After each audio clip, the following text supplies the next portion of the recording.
कैकई माँ के कहने से दशरथ जी ने कहा, कैकई यदि राम वनवास गए तो मैं मर जाऊंगा। कैकई बोली, आपने कहा था कि प्राण जाए पर वचन न जाए। अब आप कह रहे हैं मर जाएंगे, भले मर जाओ, पर मुझे तो जो मांगा है मैंने वो चाहिए। राम वनवास चल पड़े। राम, लक्ष्मण और माता सीता, सारी प्रजा राम के पीछे पीछे दौड़ रही है। राम, हमें छोड़ कर ना जाओ, राम, हमें छोड़ कर ना जाओ, राम, हमें छोड़ कर ना जाओ। राम रो पड़े। प्रजा को रोता हुआ देख करके, देखो मेरे लिए ना रो, मेरे लिए इतना कष्ट ना उठाओ। सबको छोड़ करके राम जी पहुंचे हैं गंगा के तट पर। केवट जी ने पार लगाई, राम चित्रकूट में जाकर विराजे हैं। दशरथ जी ने जब सुना कि राम नहीं आए तो दशरथ जी ने राम राम हाँ राम कही, राम राम कही राम। तनु परिहरि रघुबर विरह, राउ गयऊँ सुरधाम। हा रघुनंदन प्राण प्रीते, तुम बिन जियत बहुत दिन बीते। दशरथ जी राम राम कहकर प्राणों को त्याग देते हैं। जियन मरण फलो दशरथ पावा, अंड अनेक अमल जसु छावा। जियत राम विधु बदनो निहारा, राम विरह करी मरनो सवारा। यहाँ दशरथ जी राम राम कह के जब प्राणों को त्यागते हैं तो राम जी के विरह में दशरथ जी जब मरे तो तुलसीदास जी कह रहे हैं, जीने और मरने का फल दशरथ जी ने पाया है। जियत मरत फल दशरथ पावा, जीने मरने का फल तो दशरथ जी ने पाया है। भगवान की याद में दशरथ जी रो रो करके गए। आप भी मरने के पहले भगवान की याद में रो लीजिएगा। संसार की व्यवस्थाएं अलग हैं और ईश्वर की व्यवस्था अलग है। भगवान के लिए रोना सीखिए। भगवान के लिए क्या करना सीखिए? रोना। भक्ति क्या है? आपको भक्ति करना है तो क्या करेंगे आप? भगवान की याद में रोएंगे। जब प्राण निकलने का टाइम आए तो जैसे दशरथ जी राम राम कहते मर गए, आंखों में आंसू राम के लिए, वाह, भगवान के लिए रोए और रोते रोते प्राणों को त्याग दे। इससे बढ़िया क्या होगा? मरना इसी को कहते हैं कि भगवान की याद में रोए। जब प्राण निकले तो भगवान का चिंतन करते हुए। जब भरत जी को सूचना मिली, भरत जी आए, कैकई माँ ने भरत जी की आरती उतारी। कैकई माँ क्या कर रही हैं? भरत जी की आरती उतार रही हैं। भरत जी बोले, माँ ये अयोध्या ऐसी सोनी क्यों है? कोई हंसता मुस्कुराता क्यों नजर नहीं आता? तब कैकई ने कहा, बेटा मैंने तुझे राजा बनाने का पूरा प्रोग्राम बना लिया था, एक छोटी गलती हो गई, तेरे पिताजी बीच में ही चले गए। कहाँ? बोले भगवान के घर। और बोले भैया कहाँ है? बोले मैंने भेज दिया 14 साल के लिए वनवास।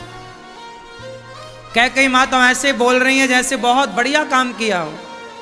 पर भरत जी रो पड़े, माँ आज से मैं तुम्हें माँ नहीं कहूंगा। कैकेयी तुम्हारे मुंह में कीड़े क्यों ना पड़ गए जब तुमने मेरे राम को वनवास भेजा? तुम पेड़ को काट करके और पत्तों को हरा भरा रखना चाहती हो। बड़ा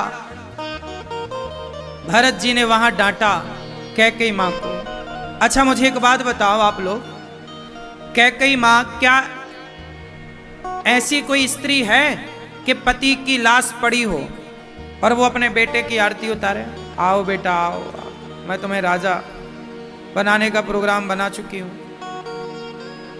मुझे एक बात आप लोग बताओ कि कैकेयी मां इतनी निष्ठुर कैसे हो गई कि पति मरा पड़ा है, दशरथ जी मरे पड़े हैं और भरत जी की आरती उतार रही हैं। कैकेयी बड़ी हंस हंस के बता रही हैं कि मैंने तेरे लिए राम को वनवास भेज दिया, तू बस राजा बन जा बस।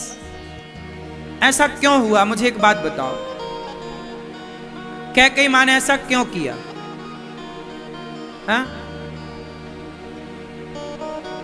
मैया बताओ, कैकेयी इतनी कठोर कैसे हो गई? कैकेयी मां को इतना कठोर किसने बनाया? किसने? हाँ त्रिजटा ने? मंथरा ने? मंथरा ने ये थोड़ी कहा था कि तुम्हारा पति मरे तो तुम रोना भी मत। मंथरा ने तो ये कहा था कि 2 वरदान मांग लो। भाई मंथरा ने तो ये कहा था 2 वरदान मांग लो। मंथरा ने ये थोड़ी कहा था कि तुम्हारे पति मर जाएं तो तुम्हें रोना भी नहीं है।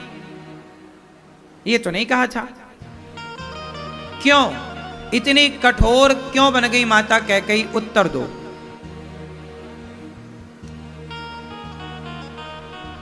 हाँ क्यों बताओ भैया, बताएंगे। हाँ आप है? पुत्र मोह।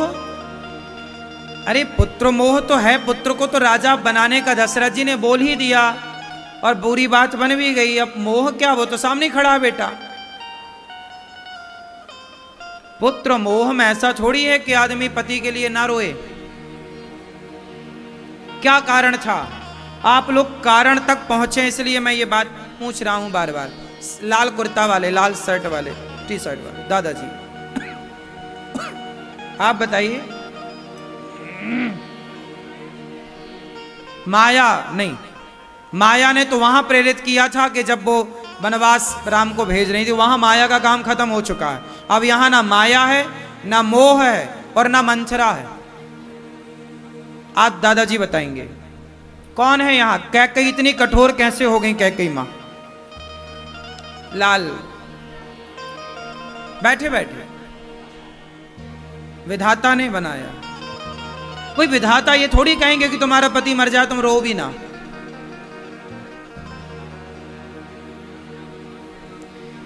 विधाता का रोल वहां तक था जहां कैकेयी मां ने वनवास मांगा। वहां से माया का, विधाता का रोल खत्म हो गया। अब यहां किसका रोल काल चल रहा है ये बताना है।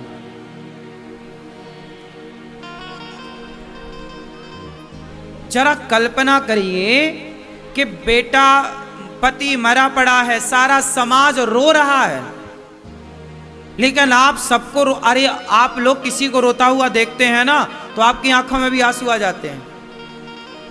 लेकिन और ये बात स्त्रियों में और लागू होती है कि यदि 4 स्त्रियां रोएं तो 5वीं आके अपने आप रोने लग जाती है। सारा समाज जहां रो रहा है, दशरथ जैसे लोग चले गए इस धरती से, दशरथ जी जैसे धर्मात्मा राजा चले गए इस धरती से। वो कैकेयी जो दशरथ जी से बहुत प्रेम करती थी, वो अपने पति के मरने पर, दशरथ जी के मरने पर रोई नहीं और बेटे की आरती उतार रही हैं, हंस हंस के बता रही हैं कि मैंने ये सब खेल खेला और मंथरा ने मेरा सहयोग किया है? चलो हम बताएं, बताएं।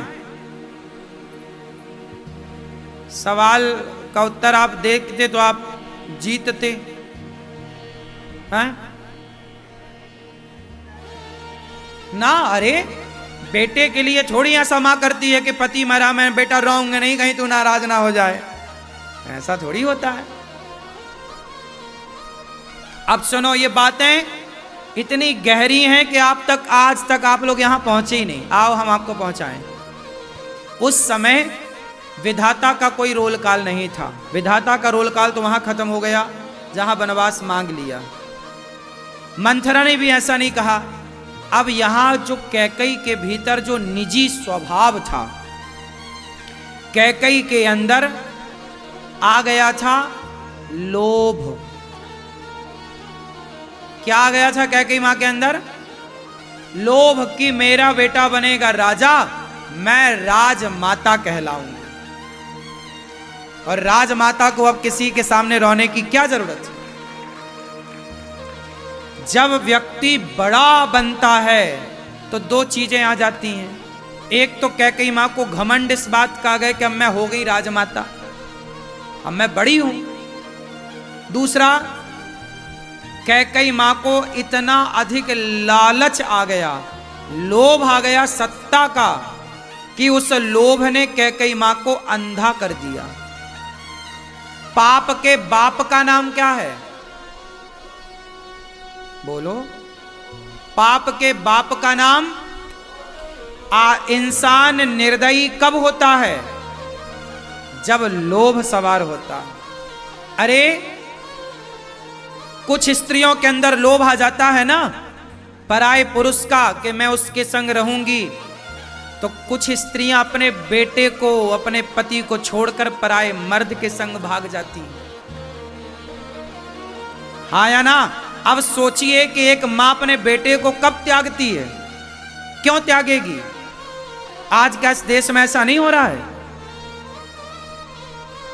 एक मां कभी अपने बच्चे को छोड़ने का सोच सकती है क्या? लेकिन भारत की कुछ स्त्रियां ऐसी हैं जो अपने बच्चे को छोड़ देती हैं। क्यों? क्योंकि उसे पराये मर्द का क्या आ गया? बोलो। भोगों का क्या आ गया? लोभ। और जहां लोभ है वहीं पाप है। इस संसार में जितने भी पाप होते हैं वो लोभ के कारण होते हैं। यदि कोई लोभ ना करे तो पाप क्यों करेगा? उत्तर दो। पाप के बाप का नाम क्या? लोभ। कैकेयी मां को क्या आया? और लोभ ने इतना अंधा बना दिया कि वो राम को राम ना समझ पाई, दशरथ जी को पति ना समझ पाई। जब भरत जी ने फटकार लगाई, तरीके से धोया, तब आंखें खुली कि मैं तो राजा बनने को तैयार नहीं। भरत जी जब वनवास चित्रकूट चले राम को मनाने, तो कैकेयी मां बोली मुझे भी ले चलो, माफी मांग लूंगी राम से। ये अक्कल कब आई? जब बहुत देर हो गई। लोभ का पर्दा कब हटा? अब पछताए होत क्या?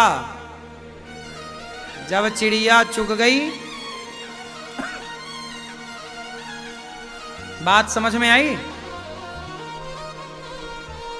इसके लिए आपको मैं ये बातें इसलिए बता रहा हूं कि लोभ इतनी बुरी चीज है कि कैकेयी मां की बुद्धि भ्रष्ट कर सकता है। तो वो लोभ आपके और हमारे भीतर आए तो क्या नहीं कर सकता? आप ये बताओ, समाज में क्राइम क्यों होता है? कोई आदमी अपनी, अब सोचो पहले के जमाने में कितना मैंने सुना कि लड़कियों के ऊपर, बहुओं के ऊपर मिट्टी का तेल डाल के जिंदा जला दिया जाता था, आग लगा दी जाती थी, मार के फांसी पर लटका दिया जाता था। काय के लिए? दहेज के लिए? काय के लिए भैया? बोलो। लोभ है। कोई लड़की को आप जिंदा क्यों जला रहे हैं? लोभ के लिए। मतलब लोभ जब आदमी पे सवार होता है तो वो ये नहीं देखता कि ये क्या हो रहा है, एक छोटी सी लड़की है 6 महीने की या 5 साल की, उसके साथ जो दुराचार की घटनाएं आप टीवियों पर सुनते हो, क्यों होता है? 6 महीने की बच्ची कितनी बड़ी होती है? इतनी सी। 5 साल की लड़की कितनी सी होती है? क्यों होता है? उसके अंदर क्या आ गया? बोलो, लोभ। जब आदमी के अंदर लोभ सवार होता है तो वो इंसान से जानवर हो जाता है, राक्षस हो जाता है। इसलिए तुलसीदास जी कहते हैं काम, क्रोध, मद, लोभ सब नाथ नरक के पंथ। चलो मुझे इसका अर्थ बताओ। मैया जा रही हो मेरी मां? अच्छा बताए जाओ जरा, काम क्रोध मद लोभ सब नाथ नरक के पंथ, क्या अर्थ हुआ इसका? हाँ हाँ बताओ, छोरी तुम बताओ, भैया कह रही तू बता, चल। काम क्रोध मद लोभ सब नाथ नरक के पंथ, चौपाई का जरा अर्थ बताओ। नहीं पता तो बैठ के सुन लो।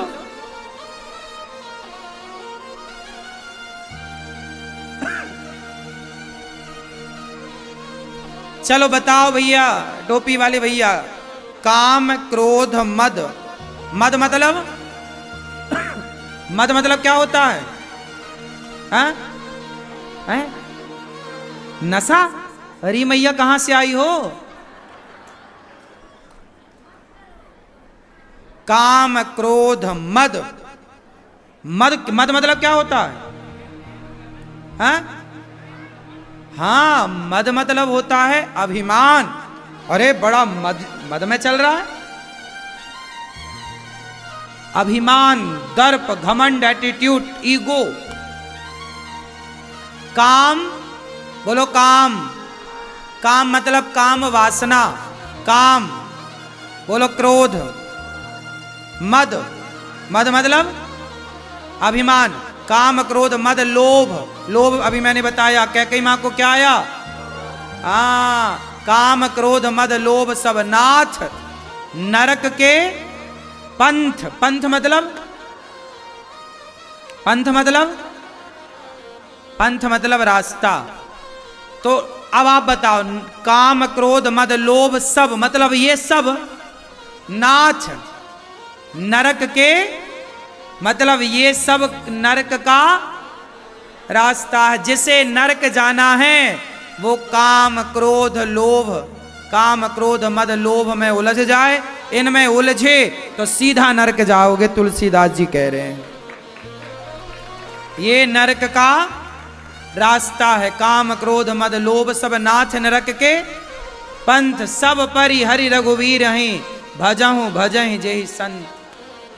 इन सब को छोड़कर जो रघुवीर का भजन करता है वही संत है, वही मोक्ष का अधिकारी है। वरना ये रास्ता कहां जा रहा है? काम। रावण को नरक, रावण का नाश किसने किया? बोलो, रावण का सर्वनाश किसने किया? अपनी औरत को छोड़ के पराई औरत को देखा, काम। रावण को क्या सवार हो गया? काम। सर्वनाश हुआ? बोलो काम। क्रोध, बताओ क्रोध से किसका सर्वनाश हुआ? क्रोध किया तो सर्वनाश हो गया। इसलिए जरूरत से ज्यादा क्रोध ना करिएगा। क्रोध करने से पतन हो जाता है। किसका हुआ बताओ? हाँ हाँ, ठीक पकड़े। क्रोध किया बहुत सारे लोगों ने। जरूरत से ज्यादा क्रोध आपका पतन कर देता है। दुर्योधन को क्रोध आ गया, किस पर? भगवान श्री कृष्ण पर। जब 5 गांव मांगने आए, 5 गांव दे दो, सुई की नोक बराबर नहीं दूंगा। भगवान ने कहा तू बड़ा मूर्ख है, तो बड़ा क्रोध में आ गया दुर्योधन और भगवान श्री कृष्ण को बांधने चला। हाँ या ना? क्रोध आ गया, क्रोध आया, सर्वनाश हुआ। काम क्रोध मद, मद मीन्स अभिमान। अभिमान आ गया। किसे?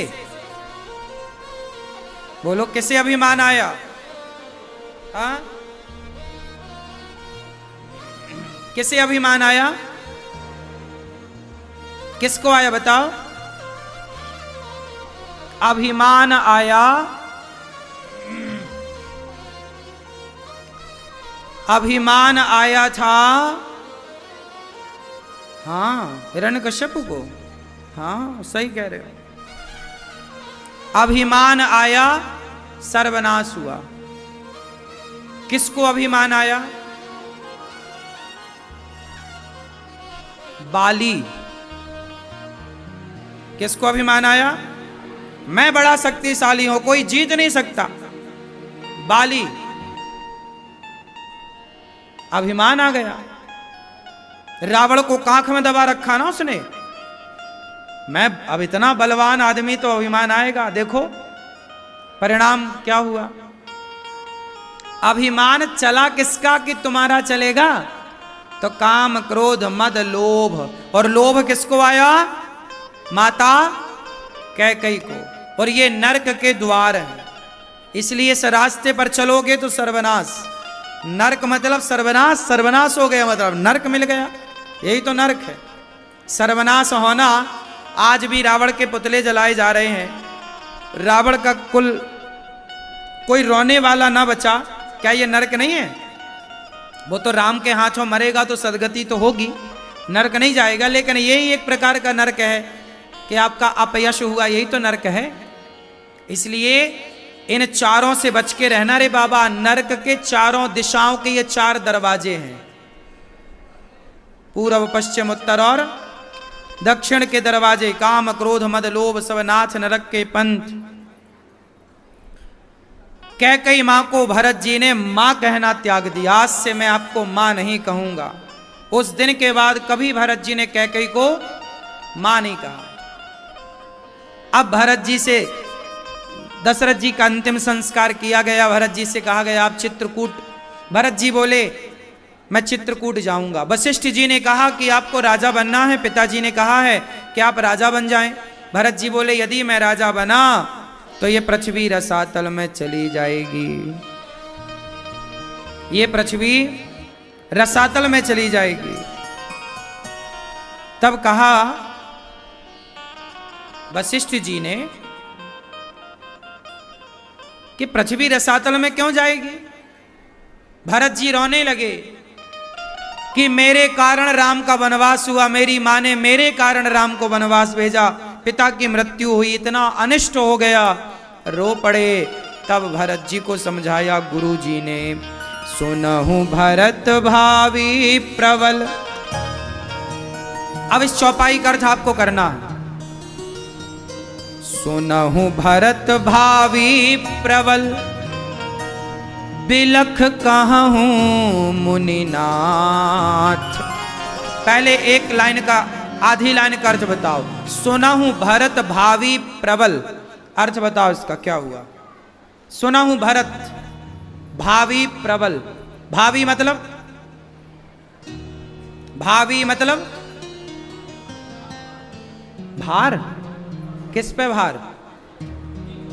हां, सुनहु भरत मतलब भरत सुनो, सुनो भरत। सुनहु भरत भावी प्रबल। भावी मतलब होनी। भावी मतलब, भावी मतलब जोर से, होनी। होनी मतलब जो होनी है वो होके रहेगी। होनी तो होके रहे, अनहोनी ना होए, और जाको राखे राम जी मार सके ना कोई। तो होनी। तो सुनहु भरत भावी प्रबल, जो राम वनवास गए वो भावी प्रबल मतलब वो होनी थी। ऐसा वशिष्ठ जी भरत जी को। बिलख कहूं मुनिनाथ, ये बिलख कहूं मुनिनाथ मतलब ये कहते कहते श्री वशिष्ठ जी विलखने लगे, मतलब रोने लगे। मतलब भरत जी को समझाते समझाते गुरु वशिष्ठ जी भी रोने, रोते रोते समझा रहे हैं कि भरत, राम का वनवास जाना ये होनी है, इसे तुम और हम टाल नहीं सकते थे। और आगे जो कह रहे हैं उसका अर्थ आप करना। सुनहु भरत भावी प्रबल, बिलख कहाँ हूं मुनिनाथ, हानि लाभ जीवन मरण यश अपयस विधि हाथ। क्या है हे भरत? हानि, बोलो हानि, लाभ, जीवन, मरण, यश, अपयस, विधि हाथ। चलो उत्तर दो इसका। हानि लाभ जीवन मरण यश अपयस विधि हाथ। भैया बताओ क्या मतलब हुआ इसका? हाँ, विधि हाथ। विधि मतलब, विधि मतलब, विधि मतलब विधाता, विधाता मतलब भगवान। हानि लाभ जीवन मरण यश अपयस ये विधाता के हाथ में है भरत। राम का वनवास जाना ये तुम्हारे हमारे हाथ में नहीं, ये तो विधाता के हाथ में था। जो हो रहा है, जो होगा, वो किसके हाथ में है? आप कितना फायदा कमाओगे, कितना नुकसान होगा, ये किसके हाथ में है?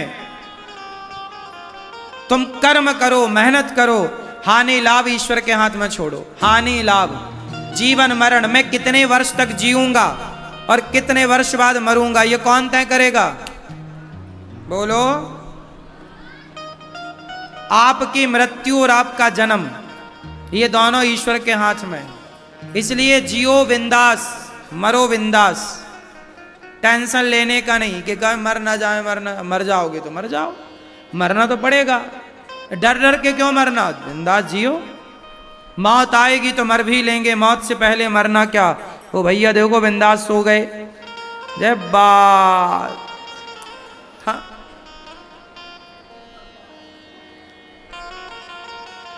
तो हानि लाभ और जीवन, तो जीवन और मृत्यु किसके हाथ में है? किसके? परिवार के हैं? विधाता।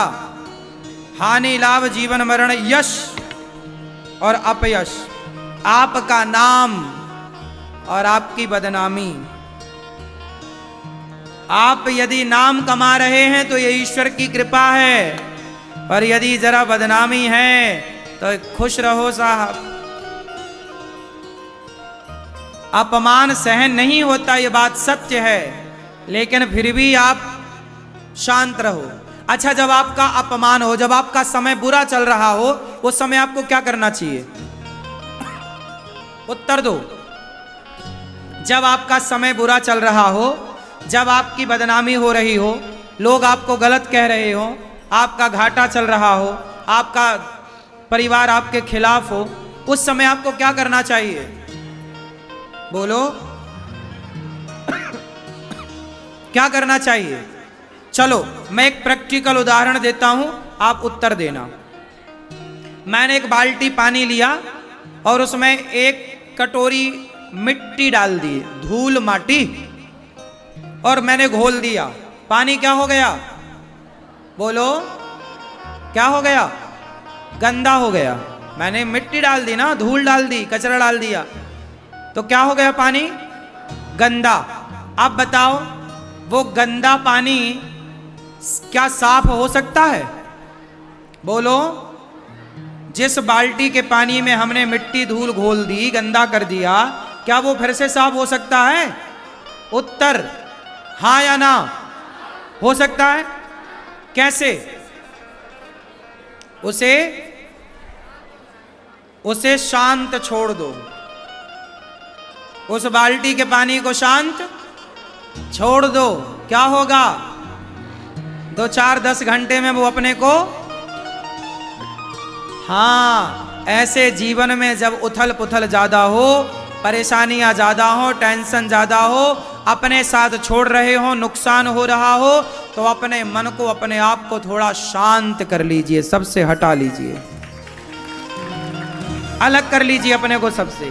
थोड़ा शांत कर लेने से पानी साफ हो जाता है, तो आपके जीवन में भी एक नई साफ रोशनी आएगी, नई किरण आएगी और आपके सफलता के द्वार खुलेंगे।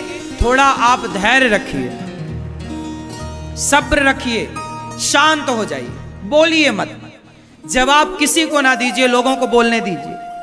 कई बार आप रिप्लाई करना स्टार्ट कर देते हैं, तुमने ऐसा क्यों, तुमने ऐसा, किस किस को रिप्लाई, उस समय शांत रहना। अभी तुम्हारा टाइम ठीक नहीं चल रहा तो शांत। रहीमन चुप हो बैठिए, देख दिनन के फेर। रहीमन चुप हो, बोलो रहीमन चुप हो बैठिए, देख दिनन के फेर। क्या अर्थ हुआ? बोलो भैया, आप लोग बोलते नहीं है, घर में तो बहुत बोलते।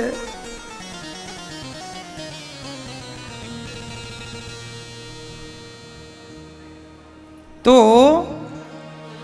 रहीमन चुप हो बैठिए, रहीम जी कह रहे हैं कि रहीमन चुप हो बैठिए, देख दिनन के फेर। जब आपका समय अच्छा ना हो तो एकांत चुपचाप। जब नीके दिन आई हैं तो बनत न लगी है देर। जब अच्छा समय आएगा तो टाइम ना लगेगा बनने में, इसलिए अभी समय अच्छा नहीं चल रहा, चुपचाप बैठ जाओ। जैसे सूर्य अस्त होते ही पक्षी चुपचाप जाके अपने घोंसले में बैठ जाते हैं और सुबह का इंतजार करते हैं। और सुबह होते ही क्या करते हैं? शोर मचाते हैं, कुड़ कुड़ कुड़ कुड़ कुड़। छे छे छे छे छे। हाँ, अभी समय बढ़िया नहीं है तो ज्यादा ना बोलिए, ज्यादा सफाई ना दीजिए।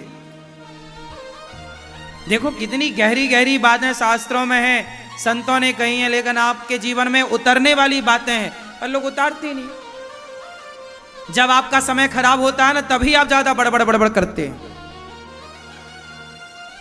हाँ या ना? अब जैसे बुढ़ापे के लिए भी ये बात कही है, अब बुढ़ापा आ गया, थोड़ा कम बोलो, ज्यादा बड़बड़ ना करो।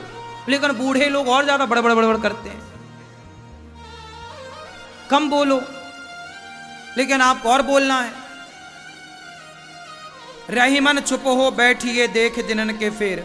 अब तुम्हारा बुढ़ापा आ गया, कम बोलो। ज्यादा बोलेंगे क्या होगा? महाभारत। सही है? तो भरत जी ने क्या किया? हानि लाभ जीवन मरण यश अपयश विधि सब भगवान। इसलिए हर हाल में हैप्पी रहो, प्रसन्न रहो, परेशान नहीं होना कि जी ये होगा कि नहीं होगा। सुनो, हमारे घाव हो जाए यहाँ पर तो वो अपने से भर जाता है कि हमें कुछ करना पड़ता है। आप दवाई ना खाओ, आप कोई मलहम ना लगाओ तो घाव भरेगा कि नहीं? उत्तर दो जोर से, जोर से। हाँ, भर जाएगा। आपको कोई दवाई ठीक नहीं करती, आपकी बॉडी ही आपको ठीक करती है। दवाई आपकी बॉडी को थोड़ा सहयोग करती है उसे जल्दी ठीक करने में। आप दवाई लगा सकते हैं पर घाव तो वो बॉडी अपने से ही उसे भरेगी ना। जब समय के साथ आपके घाव सही हो जाते हैं, समय के साथ आपके शरीर के निशान सही हो जाते हैं, तो समय के साथ साथ आपके ऊपर आया हुआ संकट भी ठीक हो जाएगा। थोड़ा शांत रहिए, थोड़ा सब्र रखिए, सब अच्छा होगा। सही है? लेकिन आपको सब्र नहीं होता और आप पूरा खेल बिगाड़ लेते हैं बोल बोल के, रिश्ते खराब कर लेते हैं बोल बोल के। थोड़ा गंभीर रहो। वाह, हमारे कन्हैया कितनी गालियां सुनते हैं? उत्तर दो जोर से। शिशुपाल कितनी गालियां देता है? 100।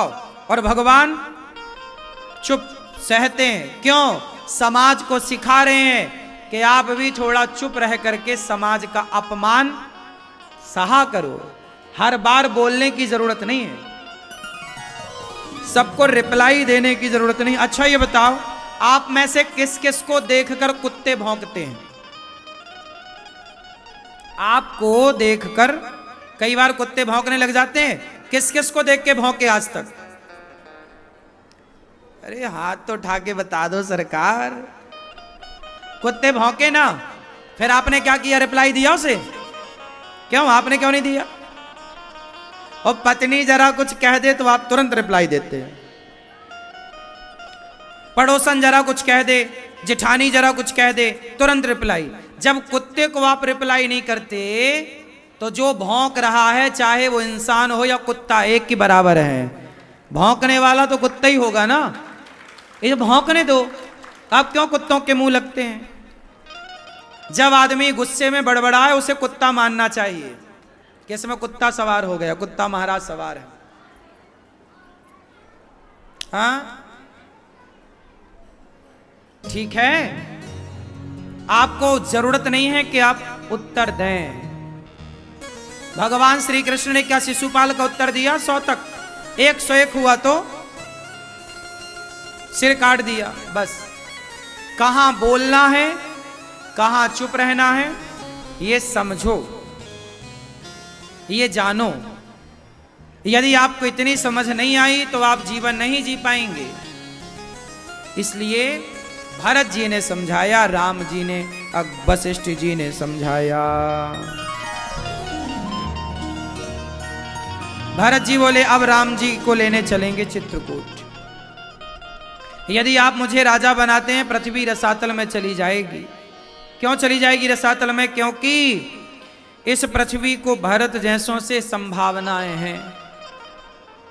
अच्छा ये बताओ, भरत जी यदि राजा बन जाते अयोध्या के, राम वनवास चले गए और पिता ने कहा है कि भरत जी राजा बनेंगे, कैकेयी ने भी कहा। अब यदि भरत जी राजा बन जाते अयोध्या के तो क्या होता? राम वनवास और भरत जी राजा। यदि राम वनवास थे और भरत जी राजा बन जाते अयोध्या के तो क्या होता? मैं पूछ रहा हूं आपसे, क्या होता? दाद भैया बताएंगे। आप यदि भरत जी अयोध्या के राजा बन जाते तो क्या होता? क्या जेब से कुछ निकाल के बता? बैठे बैठे बैठे बैठे प्रजा सुखी नहीं रहती। क्यों? अरे भरत तो इतने धर्मात्मा हैं? पर भरत जी कोई गलत आदमी तो थे नहीं, फिर भी प्रजा प्यार ना करती। आप बताओ, भरत जी यदि राजा बनते तो क्या होता? दादाजी बताएंगे। भरत जी यदि राजा बनते तो क्या होता? चलो ये सवाल भरत जी से पूछते हैं। इसका उत्तर भरत जी ने दिया। भरत जी बोले, गुरुजी यदि आप मुझे राजा बनाएंगे तो ये पृथ्वी रसातल में चली जाएगी, मतलब पानी में डूब जाएगी। वशिष्ठ जी बोले, वाह, रावण जैसे पापी यहां इस धरती पे लंका के राजा बने, हिरण्याक्ष हिरण्यकश्यपु जैसे पापी इस धरती पर राज्य करते रहे, तब तो ये पृथ्वी उनके पाप से डूबी नहीं, और आप कह रहे हो कि आप राजा बन जाओगे तो पृथ्वी पानी में डूब जाएगी। क्यों? तब भरत जी ने कहा, हे गुरुदेव, इस धरती को हिरण्याक्ष हिरण्यकश्यपु रावण से संभावनाएं उम्मीद नहीं है, धर्म की उम्मीद नहीं है। इस धरती को धर्म की उम्मीद तो भरत जैसे लोगों से है। यदि भरत जैसे धर्मात्मा भाई भी अपने भाई को वनवास भेजकर यदि भाई की संपत्ति पर, अधिकार पर कब्जा कर लेंगे तो ये पृथ्वी भरत जैसे धर्मात्माओं के धर्म से टिकी है, और जब अच्छे लोग भी अपना धर्म त्याग देंगे तो ये पृथ्वी कहां जाकर के टिकेगी। इसलिए पृथ्वी रसातल में चली जाएगी। इसका सरल भाषा में अर्थ ये है कि कोई चोर चोरी करे तो बिल्कुल आश्चर्य नहीं है। बात समझ में आई? कोई चोर चोरी करे तो आश्चर्य नहीं है, पर आप जैसे कथा सुनने वाले सत्संगी अच्छे लोग, भले लोग, जो जानते हैं कि चोरी करना गलत है, जो जानते हैं कि झूठ बोलना गलत है, जो धर्म का पालन करते हैं, धर्म के राह पर चलते हैं, धर्म के राह पर चलने वाला अधर्म करे तो पृथ्वी रसातल में चली जाएगी। भाई जो गलत है वो तो गलत गलत करेगा ही, क्योंकि उसे सही का ज्ञान या है भी तो वो गलत करता आया है। पर आप तो सही हैं, आप तो सत्य के राह पर चलने वाले हैं, और आप भी जब सत्य का त्याग करके झूठ पकड़ लेंगे तो ये पृथ्वी किसके बल पर टिकेगी? ये धरती पे आज 99 लोग बेईमान हैं, पर एक जो अच्छा है ना, ये धरती उन 99 बेईमानों के बल पर नहीं, उस एक अच्छे सच्चे के बल पर यह धरती टिकी हुई है। इसलिए पापी, इसलिए अधर्मी, इसलिए गलत करने वाला गलत करे तो करे, बेईमानी करे तो करे, पर आप सत्संगी होकर, धर्मात्मा होकर तुम ना बेईमानी करने लग जाना। आप कहते हो ना कि सारे लोग अमेरिका में, लंदन में, जापान में सब तो मांस खाते हैं, सब तो गलत राह पर चल रहे हैं। अरे सब जाए चूल्हे में, तुम तो सही राह पर चलो। ये धरती तुमसे टिकी हुई है, लोगों का ठेका हम थोड़ी ले रहे हैं। हम आपको बता सकते हैं सही राह, हाथ पकड़ के चला नहीं सकते, चलना तो आपको ही पड़ेगा। हम आपका ठेका नहीं ले सकते, खुद का ठेका ले सकते हैं। तो अपना खुद का ठेका लो और खुद सही राह पर चलो। लोग कहां जा रहे हैं छोड़ो, ये कलयुग है, सबको सुधारा नहीं जा सकता। यहां सबको सही राह, सबको पता है कि झूठ बोलना पाप है। आप में से कितनों को पता है कि शराब पीना गलत है, लेकिन फिर भी शराब पीते हो? कितनों को पता है कि झूठ बोलना पाप है, नदी किनारे सांप है? सबको पता है कि झूठ बोलना पाप, फिर भी बोलते हो। तो ये धरती किसके बल से टिकी है? आपके? आपको तो पता है कि सच बोलना चाहिए, फिर भी झूठ बोलते हो। आपको पता है कि शराब नहीं पीना चाहिए, फिर भी शराब पीते हो। आपको पता है कि मांस नहीं खाना चाहिए, फिर भी मांस खाते हो।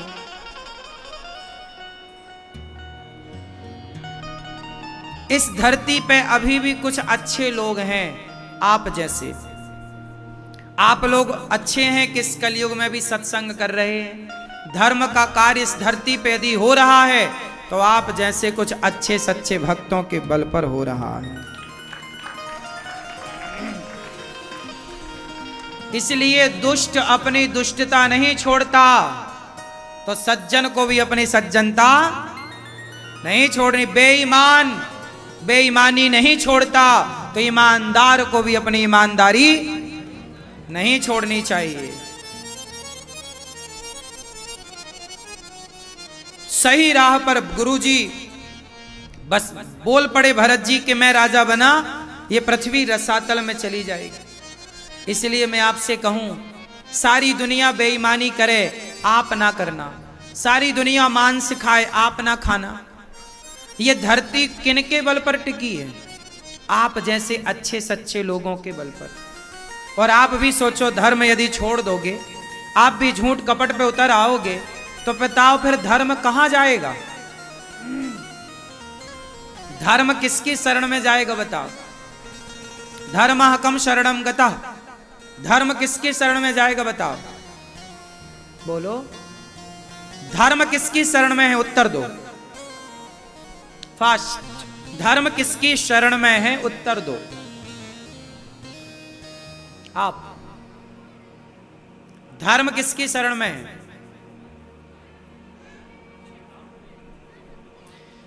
धर्म किसकी शरण में है? मैं ऑप्शन देता हूं। धर्म किसकी शरण में है?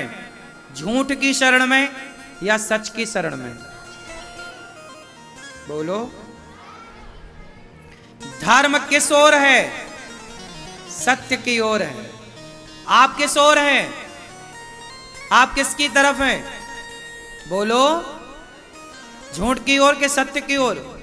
जमाना झूठ की ओर खड़ा हो और आप सत्य की ओर ही खड़े रहिएगा, क्योंकि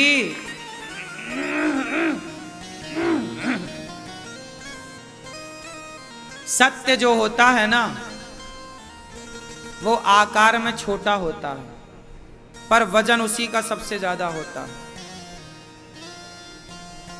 बात समझ में आई? 10 किलो रुई, 10 किलो रुई भरना हो तो बताओ एक कमरा भर जाएगा कि नहीं? आधा कमरे में दिखेगी ना? बोलो हां। 10 किलो रुई कमरे में आ जाएगी, एक कमरा पूरा भरा भरा सा लगेगा। और 10 किलो सोना छोटी सी जगह में आ जाएगा। लेकिन 10 किलो पारा आपके जेब में आ जाएगा। 10 किलो सोना आपके जेब में नहीं आएगा, पर 10 किलो पारा आपके जेब में आ जाएगा। पारा जानते हो? पारा जानते हो? हाँ, पारा होता है, पारा के शंकर जी बनते हैं। पारा का वजन सबसे ज्यादा होता है। इतना सा पारा वो 10 किलो के लगभग का हो गया, यदि इतना ठोस बनाया जाए तो 10 किलो जेब में आ जाएगा आपके। तो जो पुण्य होता है वो इतना सा होता है, पर वो पुण्य सब पर भारी पड़ता है। इसलिए पुण्य, इसलिए सत्य जो होता है ना छोटा होता है और झूठ बड़ा होता है। सच क्या होता है? सच की एक लाइन होती है, जबकि झूठ के पन्ने होते हैं। इसलिए झूठ जो बयान देता है ना वो बयान बड़ा होता है, सच तो जरा सा है।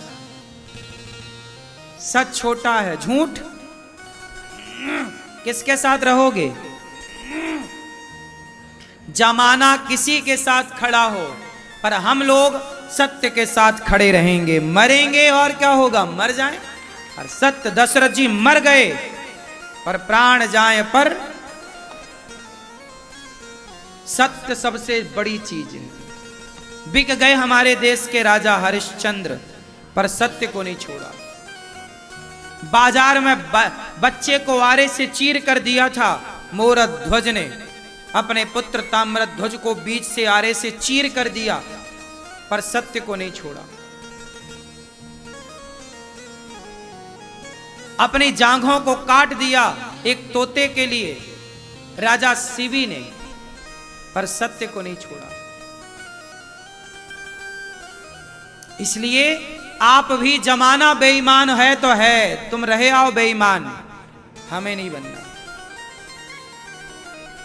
तुम हो गलत राह पर, करो भैया अपना गलत, बन जाओ धन्ना सेठ गलत करके। हम गरीब अच्छे हैं, नमक रोटी खाने वाले अच्छे हैं, पर ईमानदारी से जिएंगे। समझ में आई? आज आदमी को लालच, जैसे कैकई मां को लालच आ गया, ऐसे आप लोगों को लालच आ गया है धन्ना सेठ बनने का। इसलिए आप लोग भी बेईमानी करते, गलत काम करते, बस पैसा आना चाहिए। गलत तरीके से नहीं पैसा आना चाहिए, गलत तरीके से आएगा सर्वनाश करेगा। अच्छा एक बात बताओ, पैसा 10-5 साल के लिए चाहिए कि सदा के लिए चाहिए? बोलो बोलो बोलो। हां, सदा के लिए पैसा चाहिए तो ईमानदार रहो, और 5-10 साल की धन्ना सेठी करनी है तो बेईमानी करो। बेईमानी करने वाले 5-10 साल के बाद उनका माइनस स्टार्ट हो जाता है। आप गलत तरीके से पैसा कमाएंगे तो 10 साल के अंदर आपका वो पैसा चला जाएगा। अधिक से अधिक 10 साल बोल रहा हूं, अधिक से अधिक। आप देख लो, बेईमानी से कमाने वाले लोग सर्वनाश की ओर पहुंच गए 10 साल में, लेकिन ईमानदारी से चलने वाले लोग, पीढ़ी दर पीढ़ी चलता है वो धन ईमानदारी का। हाँ या ना? ईमानदारी सदा रहेगी, सत्य सदा रहेगा। झूठ की एक्सपायरी डेट है, जबकि सच की एक्सपायरी डेट, बोलो, झूठ एक्सपायर होता है, सच एक्सपायर। इसलिए कहता हूं थोड़ा सा ही पैसा कमाओ मेहनत करके कमाओ, ईमानदारी से कमाओ, खूब बढ़ो, खूब तरक्की करो, कोशिश करना ईमानदारी से। और उस कमाई का कुछ हिस्सा दीन दुखियों की सेवा में खर्च करते रहना। धन बढ़ाने के तरीके क्या हैं? पैसा बढ़ाना है तो क्या करें? पैसा बढ़ाना है तो आप जो कमाते हैं उस कमाई का 2% 5% अपने दीन दुखियों की सेवा में लगाओ। जैसे गौरी गोपाल आश्रम में सवेरे सवेरे अन्न क्षेत्र बढ़ता है, हजारों साधु आते हैं, पेट भर भोजन पाते हैं, तो आप भी संतों को भोजन दे सकते हैं। पैसा आए तो आप अपने माता पिता के लिए थोड़ा भागवत जी के पोथी पाठ करा सकते हैं, आप अपने माता पिता के लिए पिंडदान कर सकते हैं, अपने दादा परदादा पूर्वजों के लिए थोड़ा, आप पुत्र हैं ना तो अपने पितरों के लिए कोई श्राद्ध का कार्य कर दो। भागवत जी के पोथी पाठ अभी 9 तारीख से बैठेंगे, आप भी अपने माता, अपने पिता, अपने पूर्वजों के लिए, अपने बुजुर्गों के लिए, जो आप पुत्र का कर्तव्य है कि आप अपने माँ बाप के लिए कुछ करें, तो क्या करें? सबसे उत्तम काम है भागवत जी करना। आप अपने माँ बाप के नाम से भागवत जी कराइए।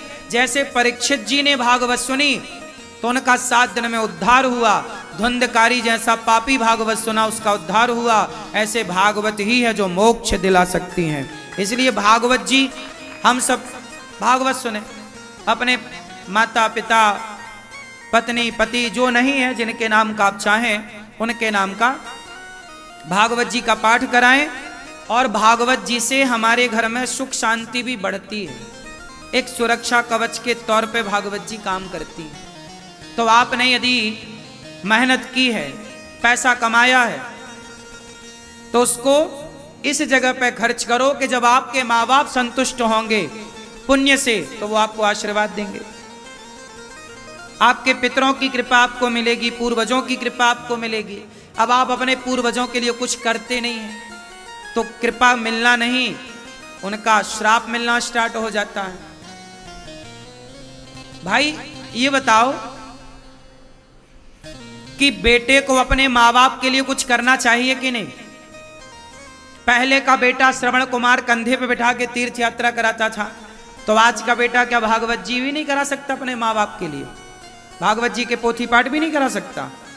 कुछ तो करना चाहिए ना, हमें कर्तव्य है हमारे। आजकल के बच्चे नहीं करते, बोलते हैं ये तो बकवास है, ये तो ऐसे ही है। अरे भाई यदि बकवास है तो द्वापर में परीक्षित जी ने क्यों सुना? फिर धुंधकारी प्रेत बन के भागवत क्यों सुनी? तुम्हारे हिसाब से सब बकवास हो जाएगी। गया श्राद्ध कोई आज का श्राद्ध, गया पिंडदान आज से थोड़ी हो रहा है। राम जी ने भी पिता का पिंडदान गया जी जाके किए, 5 पांडवों ने भी अपने भैया, वहीं तो कुंती माँ ने कहा कि कर्ण का भी जरा एक पिंडदान कर दो। तो त्रेता युग हो चाहे द्वापर और चाहे कलयुग, ये परंपराएं कोई भारतीय परंपराएं कोई आज की थोड़ी हैं। अब आज 4 पुस्तकें तुम पढ़ लेते हो विज्ञान की तो बोलते हो नहीं जी ये सब गलत है। वाह, तुम ही सही हो, बाकी सब गलत है। ये ना करने के बहाने हैं। 4 दोष होते हैं जीवन में, इन दोषों से बचना चाहिए। 4 ऋण होते हैं सबके ऊपर। मातृ ऋण, माँ का ऋण होता है बच्चे के ऊपर, हाँ या ना? कैसे उतारोगे माँ का ऋण? माँ की सेवा करो। इसलिए कहता हूं गौरी गोपाल आश्रम में जो बेसहारा वृद्ध माएं रहती हैं, आप अपनी माँ की सेवा तो करे होंगे या नहीं कर पाए, तो गौरी गोपाल आश्रम में जो वृद्ध माएं रहती हैं इन्हें आप अपनी माँ का भाव रखिए और इन माँओं की सेवा करिए, तो माँ की सेवा करने से मातृ ऋण से आप मुक्त हो जाओगे। माँ की सेवा करो। गौरी गोपाल आश्रम में 290 से ज्यादा वृद्ध माएं हैं। ये हमारी देखो माएं हैं, असहाय जरूरतमंद माएं जिनको बच्चे घर से निकाल देते हैं, वो माएं हैं। बूढ़ी है, बीमार है, हाथ काम नहीं कर रहा है, हाथ बिल्कुल पैरालिसिस हो गया है, उनका इलाज यहाँ हो रहा, उनकी दवाई यहाँ हो रही है। ये माँ है, इनकी बेटी छोड़ने आई थी अभी कुछ दिन पहले, टीवी पे जिनको आप देख रहे हैं। अपने सेवा करते तो ये काहे कहीं और जाती इस उम्र में। हम तो इंसानियत के नाते सेवा करते हैं और मातृ ऋण से आप बचें। मातृ ऋण कैसे पूरा होगा? इन वृद्ध माओं को आप भोजन दो। इन माओं को कि आपकी ओर से कार्तिक का माह चल रहा है, चलो आपकी ओर से 2 रोटी माएँ भी खा लेंगी। जब आप खाया करो तो कुछ रोटियां माओं के लिए जरा भेज दिया करो कि हमारी कुछ माएँ गौरी गोपाल में रहती हैं, हमारा ये भाई, हमारा ये बेटा अनिरुद्धाचार्य उनकी सेवा करता है। हमारा कोई बिजनेस व्यापार तो है नहीं कि हम बिजनेस व्यापार करके कमाएं। तो आपको चाहिए कि आप भी इन माओं के बेटा बनकर, बेटी बनकर इन बेसहारा माओं को सहारा दें। इन माओं के लिए ही अब देखो रहने की व्यवस्था चाहिए, तो कुछ लोगों ने इन माओं के लिए आश्रम के निर्माण में 1 ईंट का, 1 बोरी सीमेंट का सहयोग किया। आप लोग सहयोग करते हैं ना, तो आपके सहयोग से ये आश्रम का निर्माण हो रहा है, जिसमें 1000 वृद्ध माओं के रहने की व्यवस्था रहेगी। आपकी ओर से भक्तों ने कमरे की व्यवस्था की कि कमरा बनवा देते हैं। किसी ने माओं के कमरे में टाइल लगवाई, तो किसी ने चौखट लगवा दी, तो किसी ने दरवाजे लगवाए, तो किसी ने माओं के लिए बेड दिया, किसी ने तकिया दिया, किसी ने चादर दिया, किसी ने पंखे और लाइट और कूलर की व्यवस्था की, किसी ने पूरा कमरा फिनिश करा के दिया। तो आप भी इन माओं के लिए जो छाया बन रही है वृद्धाश्रम, ये माओं का घर बन रहा है। अपना घर तो सब बनाते हैं, आओ हम सब मिलकर वृद्ध माओं का घर बनाएं, बेसहारा माओं का घर बनाएं। ये माओं का घर बन रहा है जो आप टीवी पे देख रहे हैं।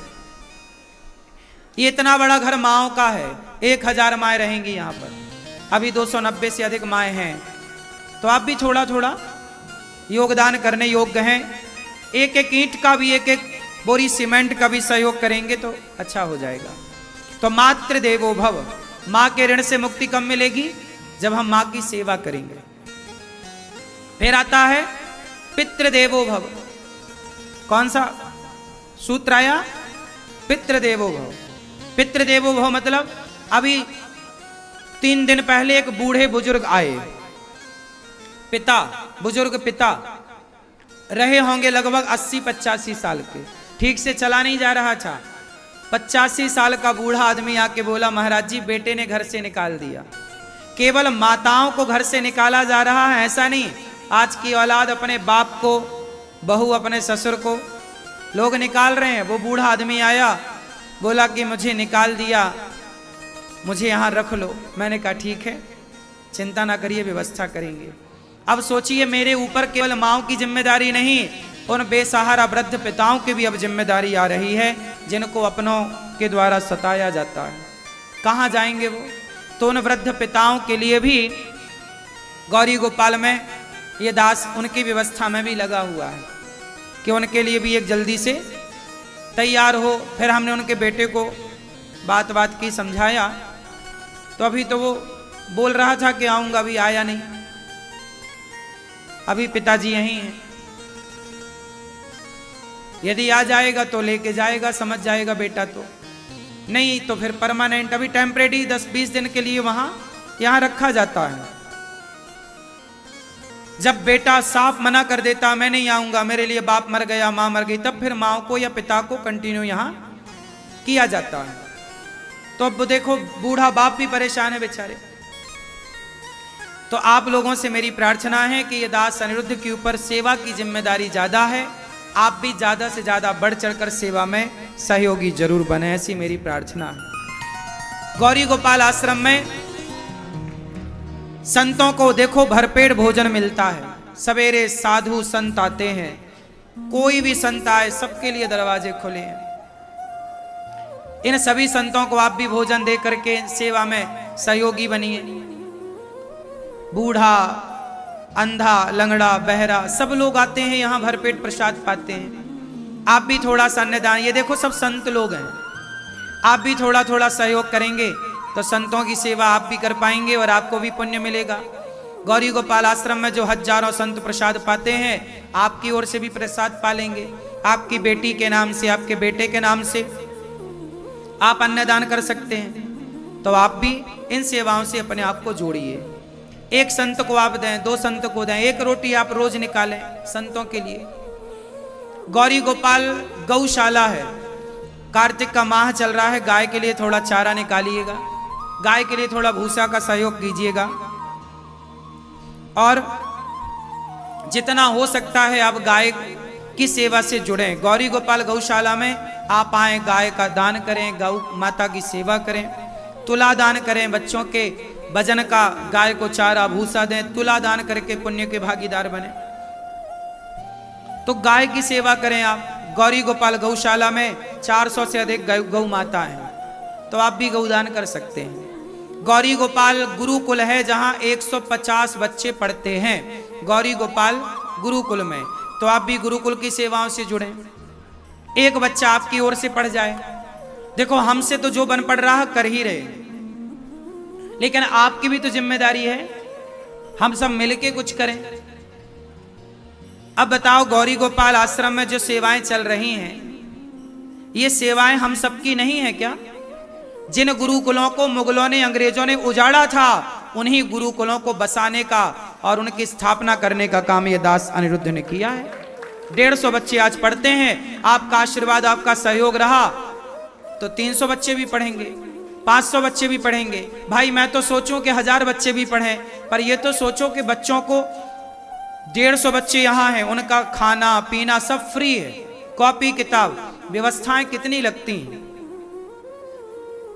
आप 4 लोगों की व्यवस्था बनाते हैं घर में, कितना आपको करना पड़ता है। और जहां 150 बच्चे पढ़ रहे हो, और वो भी निःशुल्क, मैं एक बच्चे से 1 रुपए नहीं लेता। आप पूछ सकते हैं, जो कह रहा हूं वो सत्य है, उसकी आप बिल्कुल चेक कर सकते हैं मेरी कही बातों को। यहां माताओं से भी 1 रुपए नहीं लिया जाता। आपने देखा होगा, आपने भोजन किया क्या गौरी गोपाल जी की रसोई में? किस किस ने प्रसादी पाई गौरी गोपाल जी की रसोई में? सबको बढ़िया प्रसाद मिला? कोई पैसा लगा आपका? बोलो, कोई पैसा लिया? देखो सबको भरपेट भोजन मिलता है। 30,000 लोग पर डे प्रसाद पाते हैं गौरी गोपाल जी की रसोई में। आप सब थोड़ा थोड़ा सहयोग करेंगे तो आपके सहयोग से रसोई सेवा का कार्य अखंड चलता रहेगा। अब बताओ, ये मानव जाति की सेवा है या नहीं? कोई भी आता है, सबको पेट भर भोजन मिल जाता है। इतने बड़े वृंदावन में एक गौरी गोपाल जी की रसोई है जो सबके लिए खुली है, हाँ या ना? भरपेट भोजन मिल रहा है, निःशुल्क मिल रहा है। अब बताओ, आप भक्त हैं, वृंदावन आए हैं, बड़ी श्रद्धा से आए हैं, और आपको जो भोजन कराएगा, सोचिए आपको भोजन कराने का उसे कितना पुण्य मिलेगा जो भोजन कराएगा। तो आप भी भक्तों को भोजन कराइए। गौरी गोपाल जी की रसोई अपनी ओर से बंटवा कर ये पुण्य लीजिए। पैसे से शराब बिकती है, पैसे से जहर बिकता है, तो याद रखिएगा पैसे से पुण्य भी बिकता है। आप किसी भूखे को रोटी खरीद कर खवा देंगे, वो पुण्य हो जाएगा। तो आप भी पुण्य खरीदिए। अर्थात गौरी गोपाल रसोई में जब आप भोजन बंटवाते हैं, अन्नदान करते हैं, तो अन्नदान क्या है? आपको क्या मिलता है? पुण्य। वही तो पुण्य है कि आपकी रोटी, भाई रोटी तो खरीदी ही जाएगी, बाजार से आटा खरीदा जाएगा, बाजार से हल्दी मिर्च नमक मसाला खरीदा जाएगा, उसी से साग सब्जी तैयार होके आपको मिलेगी, वही पुण्य है, अन्नदान। तो जैसे बाजार में जहर खरीदा जाता है, शराब बिकती है, उसी तरह आप पुण्य लीजिए, पाप ना खरीदिए। शराब खरीदना मतलब पाप खरीदना। किसी भूखे के लिए 2 रोटियां निकालिए, गौरी गोपाल रसोई बंटवाइए, और 150 बच्चे पढ़ते हैं, उन्हें आप भोजन दीजिए, कॉपी दीजिए, किताब दीजिए। एक बच्चे को गोद लीजिए कि मैं एक बच्चे की माँ बनकर, एक बच्चे का मैं पिता बनकर, मैं भाई बनकर, मैं बहन बनकर, एक बच्चे की पढ़ाई मैं उठाऊंगी, पढ़ाई का खर्चा मैं उठाऊंगी। एक एक का भी आप करोगे ना, तो आज 150 बच्चे पढ़ते हैं, कल 200 बच्चे पढ़ेंगे, 400 बच्चे भी पढ़ेंगे। पर जब तक आपका सहयोग नहीं होगा ना, ये काम नहीं होंगे। किस किस को गौरी गोपाल के काम अच्छे लगे? आपने किस किसने देखा यहाँ सब सेवाएं? अच्छा लगा कि बुरा लगा? जितना टीवी पर सुना था वो सही पाया कि गलत पाया? अभी 7 बजे प्रश्नोत्तरी होगी, आप प्रश्नोत्तरी में भी बातें कर सकते हैं हमसे 7 बजे अभी। तो आप भी गौरी गोपाल आश्रम में जो सेवाएं चलती हैं, इन सेवाओं से आप भी जुड़ें। आप में से कुछ भक्तों ने कहा कि मेरा भी योगदान पहुंचना चाहिए। देखो मैं तो सीधी बात जानता हूं, एक छोटी सी बात मैं आपको कह दूं। मेरे मन में ये सारी सेवाएं करने का विचार क्यों आया? ये एक सवाल है जो आपके मन में खड़ा हो सकता है। तो मैंने समाज की जो स्थिति देखी, उस स्थिति पर मैंने काम किया। मैं केवल कहता नहीं हूं, मैं करने वाला व्यक्ति हूं।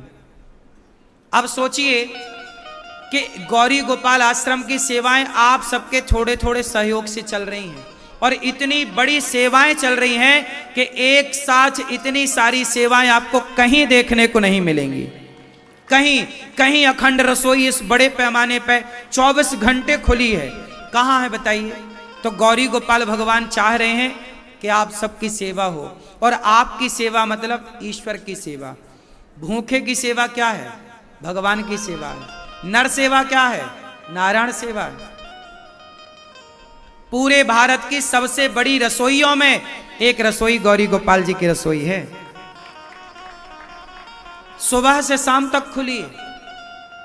और एक आपका ये भाई अनिरुद्धाचार्य जो मेहनत करके आप सबकी सेवा करता है, बताओ आप कितने लोग मानते हैं कि ये दास मेहनत करता है? काम करने में मेहनत तो लगती है। मेरी मेहनत सही दिशा में जा रही है कि गलत दिशा में? सही। तो आप भी सही के साथ खड़े होइएगा, आप भी सही की तरफ रहिएगा। यहां पर कोई बहुत बड़ा ऐसा उद्योगपति नहीं, कोई नेता नहीं कि किसी का साथ हो। यहां केवल भगवान का और भक्तों का साथ है। भक्त और भगवान के सहयोग से, भक्त और भगवान के कारण गौरी गोपाल जी की सेवाएं चल रही हैं। हमें किसी तीसरे की जरूरत, भक्त और भगवान। आप जैसे भक्त, और जगन्नाथ जी हैं, ये भगवान हैं, बिहारी जी हैं।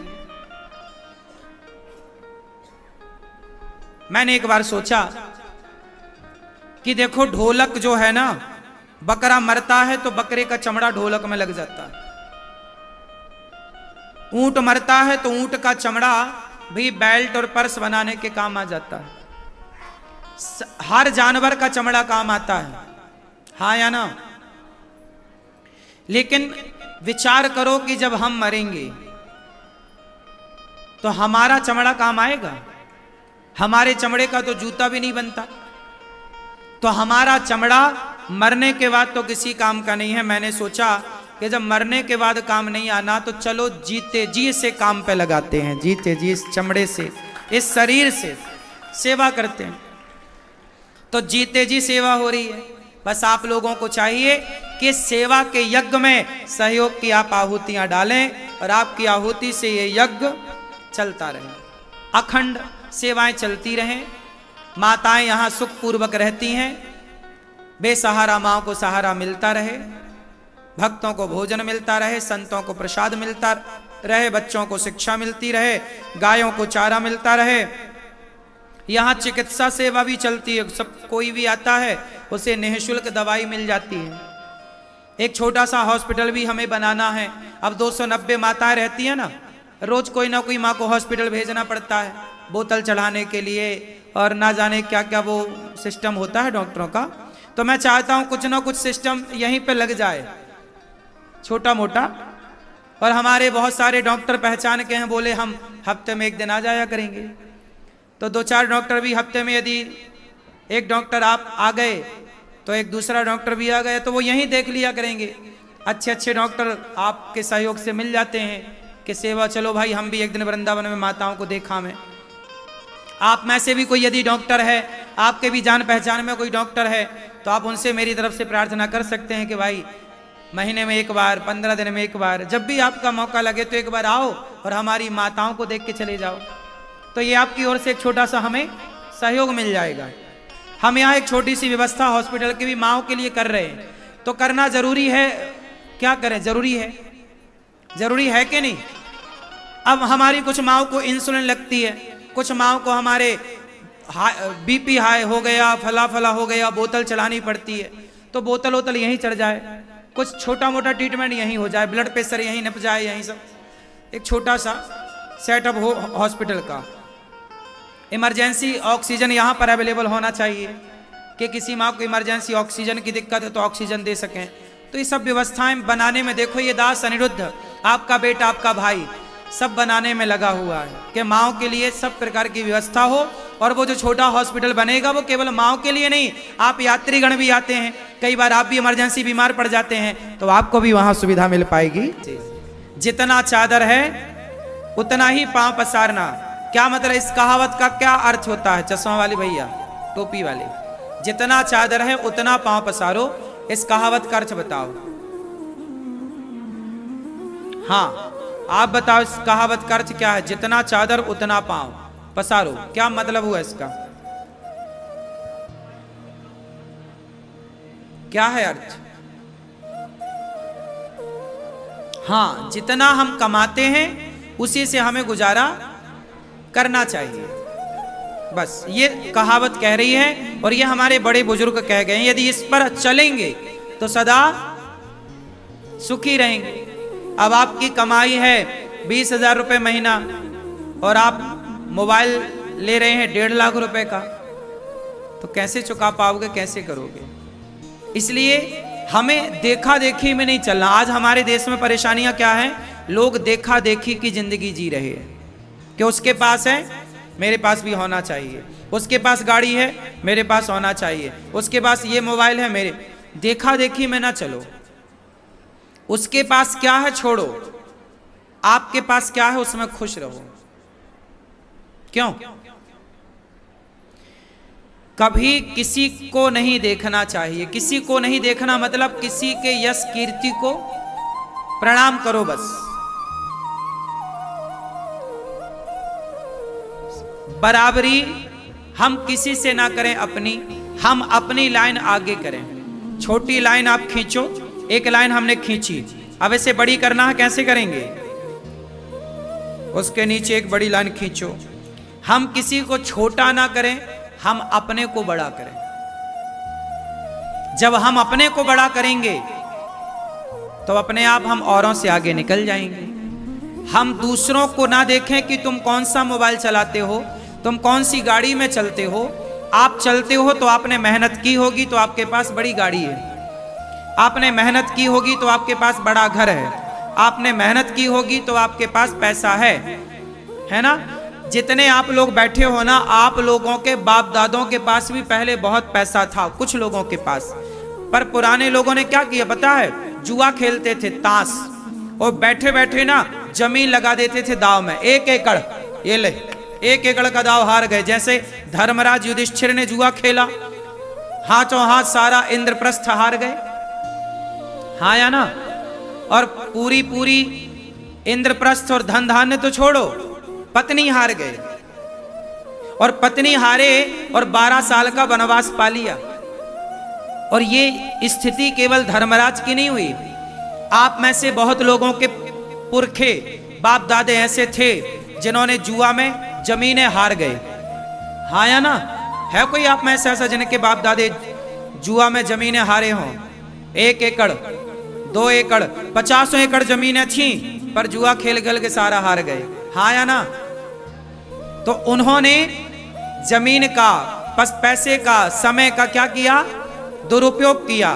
तो वो आपके पास, आपके खाते पे 1 एकड़ भी नहीं आ रही है या 4 एकड़ भी नहीं आ रही है, क्योंकि सब खत्म कर दी, उन्होंने बनाई नहीं। इसलिए आज जिनके पास जमीन जायदाद है उनके बुजुर्ग लोग समझदार थे कि उन्होंने जुआ नहीं खेला, उन्होंने गलत राह नहीं अपनाया। इसलिए आप किसी से ईर्ष्या मत करो कि इसके पास बहुत पैसा है, वो उसके भाग्य का है। जिसके पास जितना पैसा है वो उसके भाग्य का है। अब आप अपनी लाइन बड़ी करो, अर्थात आप अपना मेहनत करो, अपना सेल्फ डिपेंड बनो और आप आगे जाओ। आप मेहनत करो, इतनी मेहनत करो कि आप सबसे आगे जाएं। आपके लिए भी संसार खुला है, खाली है, हाथ पांव आपके पास भी, करो मेहनत। अब किसी को देखने से कुछ ना हो पाएगा, किसी से ईर्ष्या करने से कुछ ना हो पाएगा, अपनी लाइन को बड़ी करनी पड़ेगी। बात सही है? समझदारी ये। अब आप लोग गलती कहां करते हैं कि आप अपनी लाइन तो बड़ी करते नहीं, अर्थात अपना तो सक्सेस होते नहीं। तो जो सक्सेस हैं आप उन्हें पांव पकड़ के खींचना स्टार्ट कर देते हैं, परेशान करना शुरू कर देते हैं, या उनसे नफरत करना शुरू कर देते हैं। इसलिए ना काहू से दोस्ती, ना काहू से बैर, कबीरा खड़ा बाजार में सबकी चाहे खैर। एक अभी मेरे पास एक नया लड़का 22-23 साल का लड़का आया। उसकी माँ बोली महाराज जी ये पढ़ता है, इसने लाखों रुपए बर्बाद कर दिए। मैंने कहा कैसे? बोले ऑनलाइन कोई गेम होता है, ऑनलाइन आजकल जुआ चलता है ना, लूडो में आजकल जुआ है, बॉलीवुड के सितारे आपको डाउनलोड करवाते रहते हैं जुआ का ऐप। और ये युवा पीढ़ी ना बिगड़ रही है, माँ बाप की सारी जमा पूंजी को ये बच्चे जुआ में उड़ा रहे हैं। मैंने उस लड़के को समझाया कि बेटा जिसने ये जुआ खेलने का ऐप बनाया है वो तुझे फोकट का पैसा क्यों देगा? उसने दिमाग लगाया, पहले तुझे कुछ दिया, जिताया, तुझे आया लालच, फिर आप लगाते गए लाखों और आप हारते गए। और जो ये जुआ खिलाने का ऐप चलाते हैं मास्टरमाइंड, वो जानते हो 10-10, 20-20 करोड़ रुपए दिन का कमाते हैं। 10-10, 20-20 रुपए, 10-20 करोड़ रुपए एक दिन का ऑनलाइन गेमों से आता है। इतनी कमाई, इसलिए तो बड़े बड़े सुपर डुपर स्टार उसका प्रचार करते हैं और आप लोग होते हैं बर्बाद। जब धर्मराज युधिष्ठिर जैसे समझदार लोग जुआ खेल के बर्बाद हो गए तो तुम कितने समझदार हो। जुआ का काम ही है सर्वनाश करना, चाहे वो त्रेता द्वापर का जुआ हो, चाहे वो कलयुग का जुआ हो। जुआ खेलने वालों ने आज तक किसी जुआड़ी ने प्रॉपर्टी बनाई हो जुआ से, घर बनाया हो जुआ से, तो एक का नाम बताओ। सबने बेचे हैं घर, बने बनाए, बनाया किसी ने नहीं। आपकी नजर में कोई ऐसा जुआड़ी है जिसने जुआ खेल के घर बनाया हो, जिसने जुआ के पैसे से जमीनें खरीदी हो? है कोई आपकी नजर में? केवल बर्बाद हुए हैं या ऐसा? क्यों, आप है कोई ऐसी नजर में आपकी? आप खेलते हो जुआ? सही, खाओ मां कसम, खेलते हो मतलब नहीं।